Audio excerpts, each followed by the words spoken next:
ব্যাপারটা এমন না যে আল্লাহ লিখে রেখেছেন বলে আপনি বেছে নিচ্ছেন। যেহেতু আপনি এটাই বেছে নেবেন, তাই আল্লাহ আগে লিখে রেখেছেন। এখানে পছন্দ আপনার, তবে আল্লাহ আপনার পছন্দ জানেন। যেমন ধরেন একটা রাস্তার মোড়ে আসলেন, সামনে 5টা রাস্তা, রোড নাম্বার 1, 2, 3, 4, 5। এখানে পছন্দ আপনার, বেছে নিতে পারেন রোড নাম্বার 1, 2, 3, 4, 5। আপনি গেলেন রোড 2-এ। এটা আগে থেকেই লেখা আছে আপনার নিয়তিতে যে আপনি যাবেন 2 নম্বর রোডে।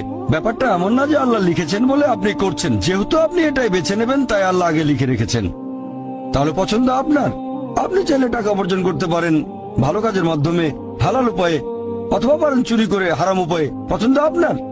ধরেন চুরি করলেন, এটা আপনার সিদ্ধান্ত। তবে আল্লাহ আগে থেকে জানেন যে এই লোকটা সহজে টাকা পেতে চায়, তাই চুরি করবে। তাই আল্লাহ আগে লিখে রেখেছেন যে এই লোকটা 25 বছর বয়সে চুরি করবে। এখানে দোষটা কার? দোষ আসলে আপনার। তবে আল্লাহর আছে ইলমে গায়েব, তাই তিনি আগেই লিখে রেখেছেন।